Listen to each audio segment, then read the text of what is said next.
this is Sayed Maruf. Welcome to our this video. In today's video, we are going to make a calculator using ChatGPT.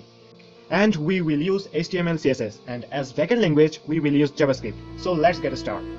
First of all, open the ChatGPT.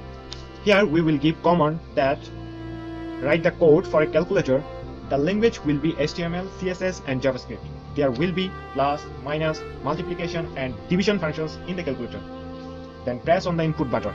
As you can see, ChatGPT is writing code for us very quickly. As it becomes finished, we will copy the code, and we need a website to test our code. I am using JSPidol for testing our code. Here you can see a form for writing our codes that we will paste our code that we have copied from ChatGPT. So I have pasted the code here. And now press the run button. Wow, this is really cool. By the way, let's solve the math. This is really showing the perfect result.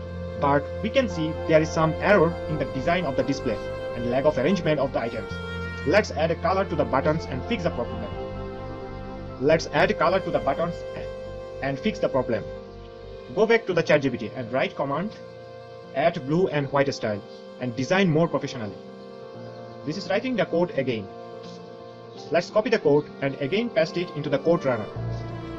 As you can see, the color of the button has been changed according to our command, and it has also fixed the display. But here is an unwanted space that we do not want. So let's remove it. Again write a command, take all button center of the calculator. Our code has been generated. Let's copy and paste our code. And run. Boom. Our problem has been fixed. So that was our today's video. I made this video not to show how to code, but this video was to inform you how advanced, powerful technology has come to our society. So start your day with ChatGPT and make you skilled from tomorrow. If you have enjoyed this video, don't forget to like and share. Thank you.